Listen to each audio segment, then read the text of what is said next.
All right, so this is an interesting kind of drain that a lot of people don't know about. It's called a siphon drain. And what's going on here is this is an air brake. And if you've ever seen anybody siphon gas out of a gas tank with a piece of a hose, that's exactly how this works. When this lake fills up, or sorry, when this pond fills up, this is the air brake. So underneath right there is a 12-inch pipe. It runs under this dam. It runs down the back side and down the front side. They have it buried on the front side, which is a good design. I would say I like every bit of this, except they should have painted this PVC. PVC corrodes in UV light, so you can get a crack in this and when this thing engages, because it really pulls water.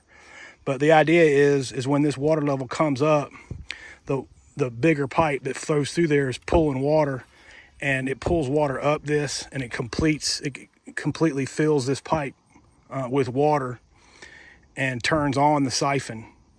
And it looks like there's a 10 or 12-inch pipe back there.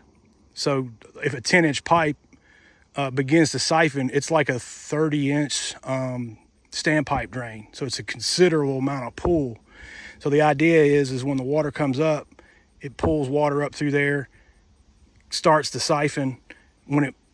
As the rainwater, stormwater comes in, it'll get deep like that. And that siphon will pull this water level back down to that air brake. And when air goes back in that hole, it switches that siphon off. You have to be really careful, especially in urban ponds, because on that air brake right there, you see that screen? If you get a plastic bag around that and it plugs it from getting air in it, it'll keep the siphon on, it'll drain the pond down. And that's bad. So I'll show you. Imagine there's a pipe coming up through here. It hits a T right there and keeps going across this dam. You can't see it now,